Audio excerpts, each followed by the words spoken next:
My name is Alan, and like many other university students, the exam period is really difficult. I can't see my parents, go out with my friends, or see my girlfriend. Nothing, just study and study. But like anyone else, it's impossible to concentrate for so long without taking a break.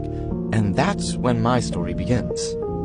Going for a walk at night was one of my ways to clear my mind after long hours of studying. That night I decided to venture further out than usual, looking for a quiet spot near the river.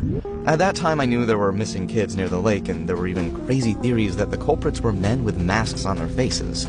I didn't believe that. Everyone on campus said they were stressed out teenagers, and the fact that they all disappeared in the river was no coincidence either.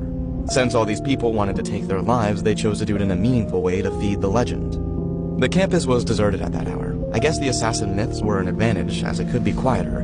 When I reached an area where the buildings were abandoned, I noticed that the place had changed since the last time I was there. The walls were much dirtier and vandalized. I also saw that they were covered with graffiti, and among them I noticed some strange smiling faces spray-painted. I had heard about those faces. They were the faces that the assassins were supposed to have painted. I admit that even though I didn't believe in them, I was a little uncomfortable seeing them. I decided to go back to study. I had had enough air. But as I was walking, I heard a rustling sound behind me. I turned quickly, but saw nothing. I felt a shiver run down my back, but I tried to ignore it and move on. Surely I was suggestible because of those painted faces on the walls. However, the noises continued, closer and closer. I quickened my pace, my heart pounding in my chest. This was no longer unjustified fear. There really was someone behind me.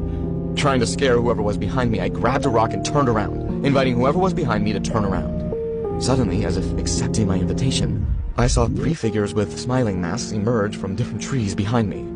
They were a few meters away, watching me. The moonlight reflected off their masks, giving them an even more sinister appearance.